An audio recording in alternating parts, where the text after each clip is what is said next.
Camila, 28 años, se sube al bus sin mantener la distancia mínima de 1,5 metros. No lo sabe, pero la persona que va a su lado es positivo para COVID. Llega a casa, saluda a Paula, su hija de 9 años, y a su abuela Rosa de 72. Camila es asintomática. Su hija tiene fiebre. Su abuela no puede respirar. Todas son positivo. Paula y Camila se recuperan. Rosa fallece. Camila, ¿por qué no tomas la distancia mínima? Su excusa, ya uso tapabocas. ¿Para qué más? Tus excusas ponen en riesgo tu vida y la de muchas personas. Aprendamos a convivir para poder vivir. El futuro es de todos. Gobierno de Colombia. Colombianos, muy buenas tardes. Los saludo una vez más desde la Casa de Nariño, la casa de todos los colombianos. Estamos acá en el Centro de Seguimiento y Control del COVID-19. Me acompaña hoy el señor Ministro de Salud, Fernando Ruiz, y vamos a darle inicio a este espacio para contestar muchas de sus preguntas. Pero antes de iniciar, como siempre lo hacemos, le damos gracias a Dios y le pedimos por nuestro país. Le agradecemos a tantas personas que están trabajando por la salud de los colombianos, a todos los héroes del sector de la salud, a todos los miembros de la fuerza pública, a todos los funcionarios del orden nacional, departamental, municipal, a todos aquellos que han estado en los servicios públicos, servicios esenciales, a quienes han estado activos en las cadenas de abastecimiento y a todos los colombianos que están en el proceso de recuperación de vida productiva llevando todos los protocolos y todas las pautas. Pero adicionalmente agradecerle a todos ustedes en sus casas por esa disciplina, por esa convicción de que aquí salimos todos unidos y juntos como país. Quiero hacer un balance de las cifras de hoy sobre el COVID-19 y quiero empezar por lo siguiente. El día de hoy se adelantaron 12.038 pruebas y se han registrado casos positivos 1.147, lo que quiere decir que tuvimos una positividad del 9%, es decir, el 91% de las pruebas realizadas dieron negativo. Quiero también destacar que hoy tuvimos un aumento muy importante en el número de recuperados. Hoy nuestro país llega ya a 8.543 recuperados y el día de hoy tuvimos el mayor número de recuperados en un día, que equivale a 1.422 personas. Cifra récord en recuperaciones. Hoy también quiero expresar mi sentido de condolencia, de solidaridad a las personas que han perdido sus seres queridos por el coronavirus. Se han registrado 49 fallecimientos y sobre eso quisiera precisar lo siguiente, porque es muy importante en la pedagogía ciudadana. De estos 49 fallecimientos, los mayores de 70 años representan el 55% de los casos. Estamos hablando de 27 fallecimientos.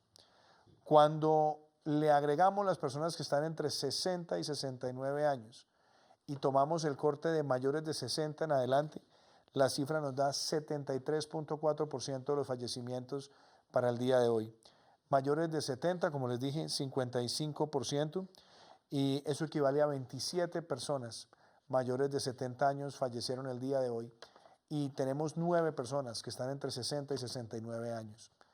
Yo insisto nuevamente en esta cifra y en estos indicadores y en estos porcentajes, porque tenemos que proteger a esas personas mayores de 70 años y también a aquellas personas que son menores de 70 años que tienen preexistencias y comorbilidades severas. Así que hago también esa precisión. Para la fecha, en el país se han adelantado un total de 331.817 pruebas, de los cuales 302.434 han marcado negativo una vez se someten a estas pruebas. Tenemos en total 29.383 casos positivos en el país, de los cuales el 90.52%, es decir, 26.597, se encuentran atendidos en sus casas, bien porque son asintomáticos o porque tienen manifestaciones leves o moderadas. En hospitalización, casos confirmados de COVID, tenemos 1.552, lo que equivale al 5.28% de los casos positivos. Y en unidad de cuidado intensivo tenemos 245 casos, lo que equivale al 0.83% de los casos positivos. Y como siempre lo hacemos, el balance mundial nos da que en el mundo hay 6.028.135 casos, tenemos recuperados 2.500.366 y el mundo registra para el día de hoy 368.944 fallecimientos. Siempre es importante hacer esta revisión de manera exhaustiva. Y antes de empezar con las preguntas que ustedes tienen, que vamos a contestarlas de manera directa y rápido, que tenemos que darle también la bienvenida al señor ministro de Salud, a Fernando Ruiz, que nos ha traído hoy unas imágenes de lo que fue su visita también a la ciudad de Cartagena, al departamento de Bolívar, y algunas de las acciones que se han emprendido, entre ellas la entrega de un contingente muy importante de ventiladores para fortalecer las capacidades de unidades de cuidado intensivo en la ciudad de Cartagena y en el departamento. Veámoslo. Nos encontramos en la ciudad de Monpós, donde vinimos con el señor gobernador Vicente Blel a la puesta en servicio del Hospital San Juan de Dios, institución que tiene 42 camas de hospitalización completamente nuevo, recién dotado, y que está generando toda la capacidad para la atención, incluso con una facilidad de 5 camas de cuidado intensivo. No, feliz de estar acá en el municipio de Monpós con el señor ministro Fernando Ruiz, que gracias a él pues pudimos habilitar los servicios del nuevo Hospital San Juan de Dios. Está toda la comunidad contenta, con esto vamos a ayudar obviamente a desembotellar los servicios de salud en nuestra ciudad capital, en la ciudad de Cartagena. Es una gran oportunidad para la ciudad de Monpós, tener la oportunidad de tener una institución completamente nueva, perfectamente dotada, con capacidad de nivel intermedio para realizar pruebas diagnósticas, laboratorio de alta complejidad y tener las mejores condiciones de hospitalización. Se definieron algunos planes para la puesta en marcha y el funcionamiento de la institución, así como algunos apoyos para todo lo que son conexiones de servicios y la puesta en funcionamiento de los equipos que ha adquirido la institución. Muchísimas gracias, ministro, por esa visita. Y yo quisiera que empezáramos con el ejercicio de encontrar esos testimonios, esas preguntas de los ciudadanos. Ayer las habilitamos a través de nuestra plataforma de Facebook. Hoy nuevamente tenemos varios videos de los colombianos donde nos hacen preguntas sobre temas específicos. Así que empecemos con las primeras preguntas que nos hacen los ciudadanos desde la calle. Buenas tardes, señor presidente. Quisiera saber si la extensión que hizo usted del aislamiento es para todo el país o solo para ciertas ciudades. Esta pregunta que nos hace María Julieta es bien importante porque nos da la posibilidad, ministro Fernando, de hacer mucha pedagogía. En primer lugar, el criterio general con el que nosotros estamos trabajando es el criterio del aislamiento preventivo. Ese criterio lo venimos aplicando desde marzo 24. Nosotros llegamos a la definición del aislamiento preventivo obligatorio en aquella fecha de manera gradual, y desde el momento en el que fue diseñada esa herramienta, nosotros también hemos venido dando pasos de recuperación gradual de vida productiva, monitoreando los indicadores en materia de salud, en materia de protección del sistema para tener capacidades de atención a las solicitudes de los pacientes, sobre todo los pacientes más críticos. Y por eso nosotros, y hago el recorderis, como podríamos decir informalmente, que del 13 de abril en adelante empezamos a dar pasos adicionales. Pero ojo, del 24 de marzo al 13 de abril, nosotros tuvimos un grupo muy importante de actividades funcionando y respondiendo a las necesidades del país, donde se han ido fortaleciendo los protocolos. Después, entre el 13 de abril y el 27 de abril, tomamos una decisión adicional.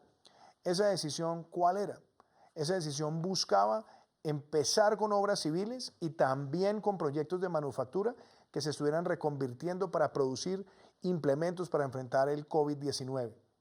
Después nosotros, entre el 13 de abril entre el 27 de abril y el 11 de mayo, tomamos una decisión adicional. Y era empezar con el sector de construcción, con el sector de manufactura, y empezábamos también a adaptar una gradualidad con un enfoque regionalizado.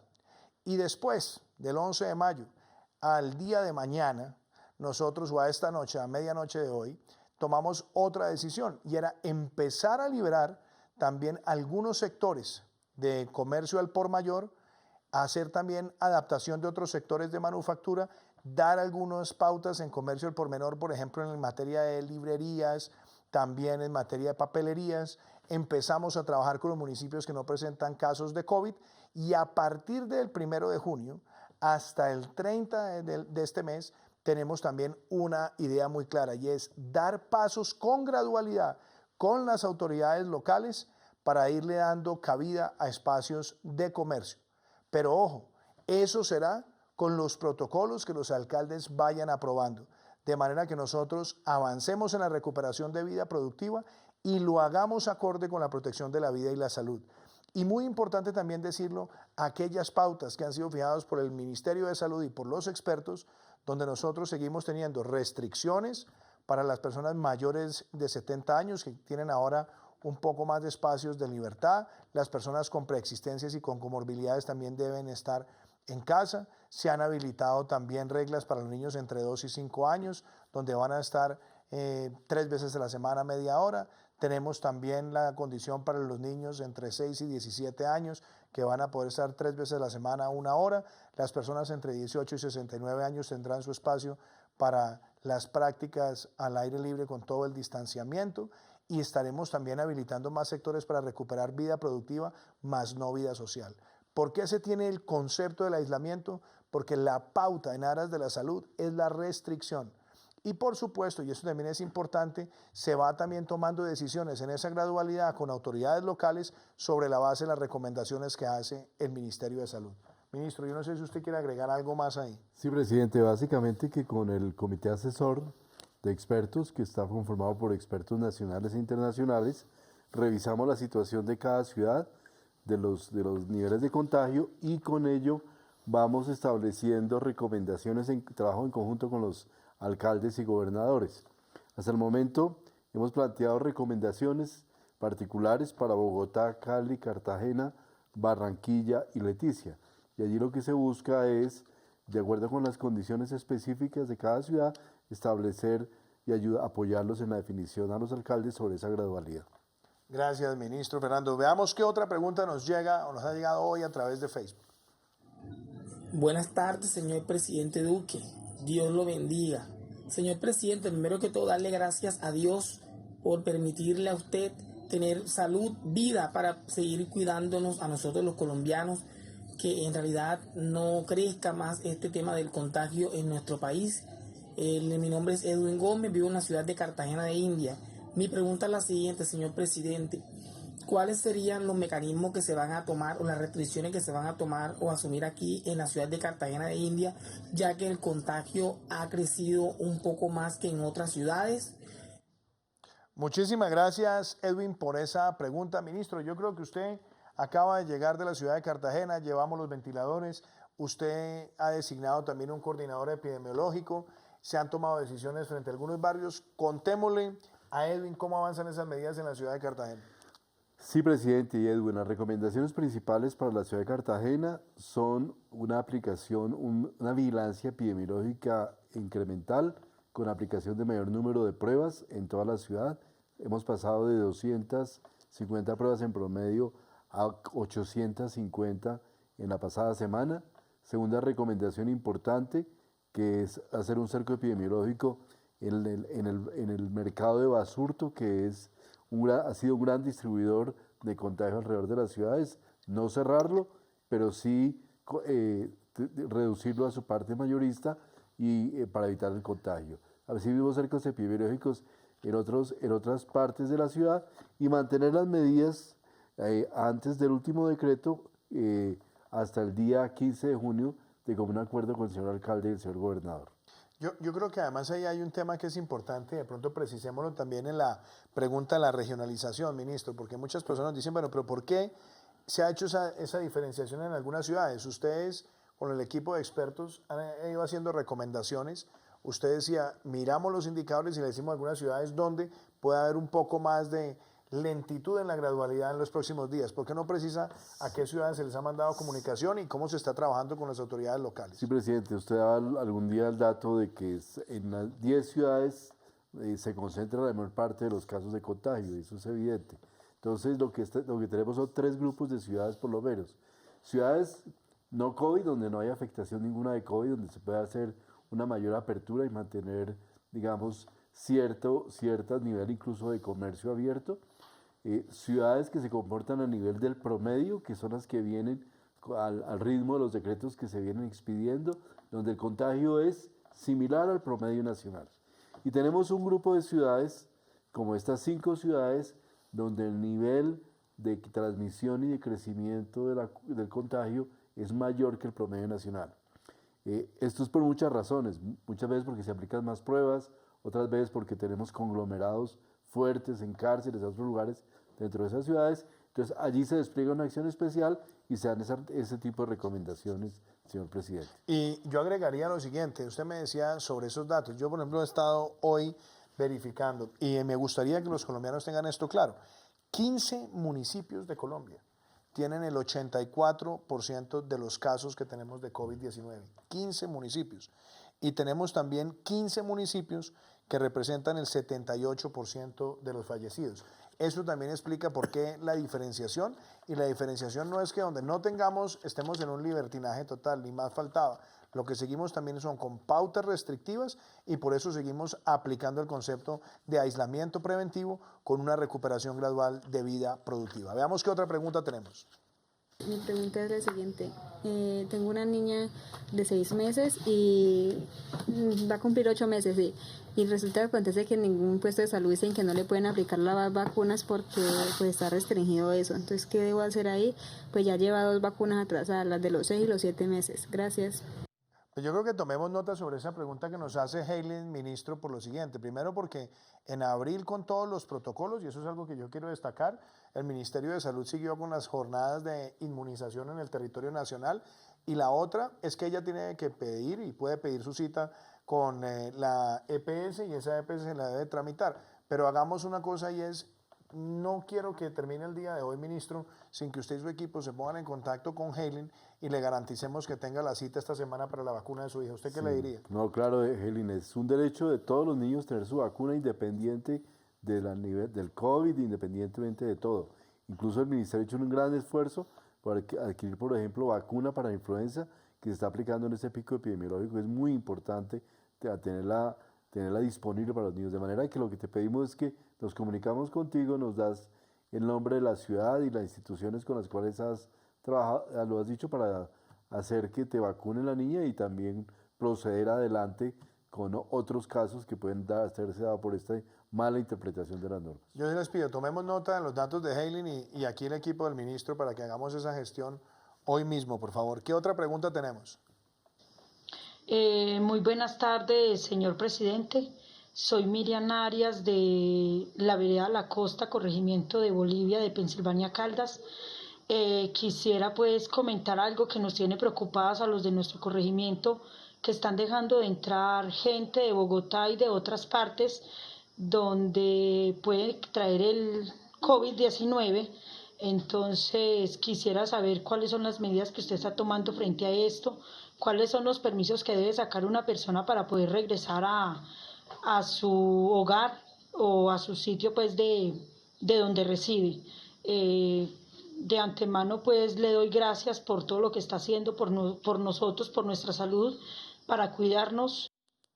Yo quiero agradecerle a doña Miriam esa pregunta y yo se la desagregaría, digámoslo, en tres elementos. La primera, la preocupación que nos manifiesta de las personas que puedan estar llegando, hay que primero tener en cuenta que solamente las personas que están habilitadas dentro de las consideraciones que están en los decretos relacionados con orden público para enfrentar COVID-19 pueden tener esa movilidad. Y adicionalmente, muchas de esas personas ya tienen una claridad por parte de las autoridades locales en qué actividades están y en algunos de los casos, cuando no son personas que residen en los municipios, se está aplicando también el aislamiento de manera rigurosa para que esas personas que tienen que trabajar tengan que someterse los 14 días con rigor a ese tipo de protocolos. Y lo otro que es importante, usted decía, personas que deben llegar de pronto a su lugar de residencia, nosotros tenemos contemplados también dentro del decreto de orden público, en el marco de enfrentar el COVID-19, los casos de fuerza mayor que deben estar debidamente sustentadas con las autoridades. ¿Qué otra pregunta tenemos? Presidente, mi pregunta es, los estudiantes de Ciencias de la Salud que estamos rotando por clínicas y hospitales, ¿vamos a retornar a nuestras actividades a partir de junio y julio o cuáles son las medidas que se van a tomar al respecto? Ministro Fernando, yo le dejo esa pregunta a usted. Nosotros hemos dicho sobre el retorno a la actividad académica a partir del mes de agosto, pero como es una pregunta que se hace directamente para los estudiantes de medicina, quiero que usted la conteste. Sí, presidente. Por ahora, la actividad que está permitida es básicamente actividades de laboratorio, así que si hay acciones y actividades académicas dentro de esos ámbitos de laboratorio, estas se pueden efectuar perfectamente.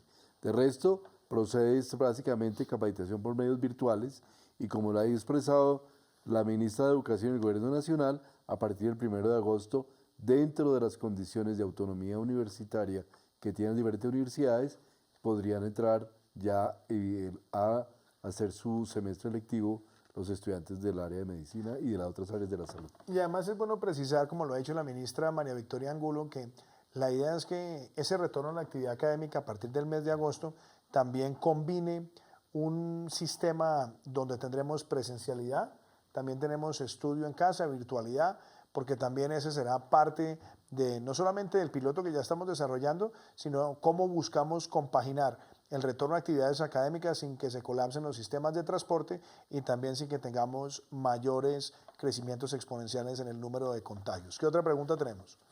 Señor presidente, ¿cómo puedo regresar a mi ciudad de origen si donde me encuentro estoy sin trabajo, estoy sin ingresos, ya va para 3 meses?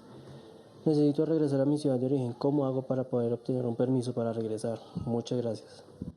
Esa pregunta es bien importante, como lo he dicho, en el decreto donde nosotros establecemos la reglamentación de orden público y de movilidad en el territorio para enfrentar el COVID-19, están debidamente contempladas también las figuras de la fuerza mayor que debe estar debidamente sustentada. Si el lugar de residencia está en otro punto de nuestra geografía, allí tiene además sus posibilidades, su familia, pues esas consideraciones de fuerza mayor son las que deben estar debidamente acreditadas para poder facilitar esa movilidad. ¿Qué otra pregunta tenemos? Señor presidente, hay organizaciones y países en el mundo que cuestionan la veracidad de la Organización Mundial de la Salud. ¿Qué opinión tiene usted al respecto? Yo sobre eso lo que diría es que Colombia tiene una relación histórica con la Organización Mundial de la Salud, con la Organización Panamericana de la Salud. Ellos nos han acompañado en la toma de decisiones muy importantes. Venimos no solamente trabajando en las medidas que se han adoptado en el país con el acompañamiento de ellos, sino algo también que quiero destacar es que la semana pasada Colombia fue seleccionado como un país miembro del Consejo Directivo de la Organización Mundial de la Salud y nuestro mayor interés es seguir fortaleciendo la institución para que pueda aportarle a los países no solamente en el marco de enfrentar esta pandemia, sino también en todas las medidas de salud pública. Yo creo que en eso, Fernando, también has tenido una trayectoria muy cercana con ellos. No sé si quisieran agregar algo. Sí, yo solo diría que además la Organización Mundial de la Salud es la autoridad sanitaria a nivel mundial. Perder una autoridad sanitaria es absolutamente crítico en un momento como este, de manera que lo que procede aquí es desde el Ministerio de Salud mantener nuestro apoyo, respaldo y obviamente tener siempre la asistencia técnica de parte de ellos. ¿Qué otra pregunta tenemos? Buenas tardes, señor presidente. Quería preguntarle qué ha pasado con la prima que ofreció hace muchos meses para los trabajadores del sector de la salud, que estamos en primera línea de defensa del COVID-19. Esta pregunta nos la hace Néstor Olave y yo creo que esa es una pregunta bien importante. Hace ya varias semanas nosotros hablamos de esta medida. Esta es una medida que va a disponer cerca de 450.000 millones de pesos, pero me gustaría, ministro Fernando, que precisáramos cuándo se tiene previsto y algo que usted ha dicho tantas veces. Esta es una medida que lo que busca también es poder hacer esa compensación a las personas que son profesionales de la salud, que han estado en la primera línea de atención al COVID y que también lo que se busca es que esos recursos lleguen en el momento donde tengamos la mayor, como dijera yo, intensidad en la atención de los profesionales médicos. Lo escuchamos. Ya hace un par de semanas se publicó un proyecto de resolución, recibimos comentarios, en ese momento estamos perfeccionando esta bonificación que será para quienes están en primera línea frente al COVID, como dice el presidente, pero adicionalmente buscamos que se dé a los trabajadores de la salud en el momento en que estén enfrentando de manera más dura el contingente de la epidemia, que será el momento en que tengamos un pico epidemiológico, y en ese momento se dará. Los recursos ya están, solamente estamos esperando la oportunidad para hacerlo.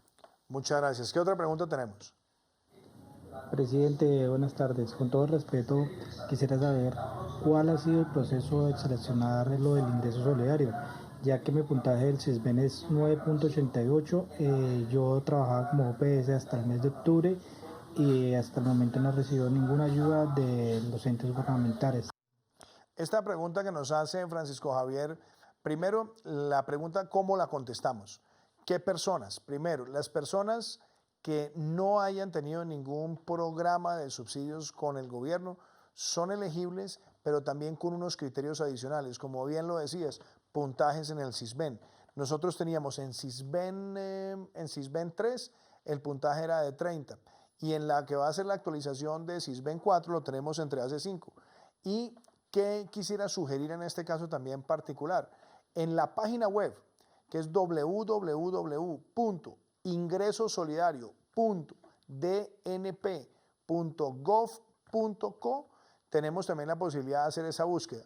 Pero yo le voy a pedir aquí al equipo nuestro que tan pronto terminemos este espacio, se pongan en contacto contigo, Francisco, para ver si estás y cómo podemos facilitarte también la inscripción en el programa. ¿Qué otra pregunta tenemos? Aquí me están haciendo una pregunta también en el Facebook. Entre más pruebas se realicen, ¿tendremos más casos? Yo diría, ministro, que la respuesta es sí. Y me gustaría que de pronto usted lo contestara, porque lo que vemos es, en la medida que se van adelantando más pruebas, claro que tendremos más casos, pero por eso uno de los indicadores que utiliza el Ministerio de Salud es la positividad, y es cuántos casos son positivos del total de pruebas que se realizan en un día. No sé si usted quisiera agregar algo más. Sí, presidente, a la medida que pasa el tiempo tenemos más casos y tenemos mayor prueba, vamos a tener mayor porcentaje de positividad. Actualmente es el 10.7%, o sea, de cada 10 pruebas, una nos sale positiva, y eso seguramente irá incrementando gradualmente en el tiempo. También es claro que hemos venido a pasar de aplicar 663 pruebas por día en promedio en el mes de marzo a 6.879 en el mes de mayo, y como el presidente decía, tuvimos prácticamente un pico en esta última semana de 12.000, 13.000 pruebas por día. Y algo que también quisiera destacar es el indicador también de muertes por millón, de cómo se ve Colombia con otros países de América Latina a lo largo de lo que ha sido esta dolorosa pandemia para el mundo. Por ejemplo, Colombia tiene hoy aproximadamente está entre 18 y 19 muertes por millón. Países como Panamá están en 78 muertes por millón, México 76 muertes por millón, Ecuador 191 muertes por millón, Brasil 138 muertes por millón, Perú 137 muertes por millón, Chile 55 muertes por millón, y yo creo que eso también nos muestra los resultados, que esto no es una competencia entre países, pero nos muestra el comportamiento de Colombia frente a la región y por supuesto también frente al mundo. Y ese es un resultado de todos los colombianos que tenemos que preservar, recuperar vida productiva, porque aquí tenemos que enfrentar dos situaciones. Por un lado, proteger la vida, proteger la salud frente al COVID-19, y por otro lado, tenemos también que aplanar la curva del desempleo que se ve en todo el mundo como consecuencia de esta pandemia, y eso solamente lo logramos recuperando responsablemente la vida productiva. Como el tiempo se nos acaba para la media hora de hoy, mañana los esperamos a las 6 de la tarde en nuestro espacio de prevención y acción, pero los quiero dejar con dos mensajes. Un mensaje que nos envía Mr. Black, un artista muy importante de nuestro país, también de la región de Bolívar y de Cartagena, sobre la prevención, y también esta campaña que nos invita a ganarnos la vida frente al COVID-19, y nos la ganamos aplicando con responsabilidad todas nuestras medidas de higiene, todos nuestros protocolos, y mañana estaremos compartiendo con ustedes también importantes medidas sociales. Pero déjenme terminar con una noticia muy importante para los colombianos.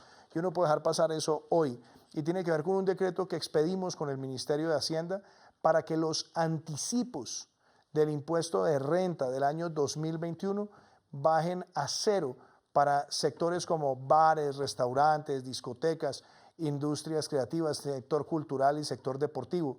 Y solamente pagarán el 25% de ese anticipo del impuesto de renta otros sectores que se han visto seriamente afectados por esta pandemia. Estamos hablando de 32 sectores. Así que vamos hoy a hacer también esa pedagogía en las redes sociales, vamos a poner el decreto y creo que es un mensaje también muy importante donde le aportamos más de 1.2 billones de pesos de más liquidez al sector empresarial colombiano en esta coyuntura.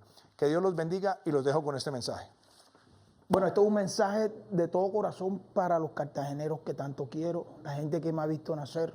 Yo sé que estamos pasando en medio de una pandemia que nos ha afectado a todos, pero lo importante en estos momentos es la salud. Queremos que hagan caso, vamos a quedarnos en casa, vamos a tomar las medidas preventivas que está brindando el gobierno, porque es que la problemática no es de uno solo, es de todos. Si nos cuidamos nosotros, cuidamos a los demás. Así que de todo corazón, yo les quiero seguir cantando, quiero que esto pase, pero vamos a cuidarnos porque su salud a mí también me afecta porque ustedes son mis seguidores número 1. Lo dice Mr. Black, los quiero mucho y yo sé que pronto vamos a pasar de esta. Camila, 28 años, se sube al bus sin mantener la distancia mínima de 1,5 metros. No lo sabe, pero la persona que va a su lado es positivo para COVID. Llega a casa, saluda a Paula, su hija de 9 años, y a su abuela Rosa de 72. Camila es asintomática, su hija tiene fiebre, su abuela no puede respirar. Todas son positivo. Paula y Camila se recuperan. Rosa fallece. Camila, ¿por qué no tomas la distancia mínima? Su excusa, ya uso tapabocas. ¿Para qué más? Tus excusas ponen en riesgo tu vida y la de muchas personas. Aprendamos a convivir para poder vivir. El futuro es de todos. Gobierno de Colombia.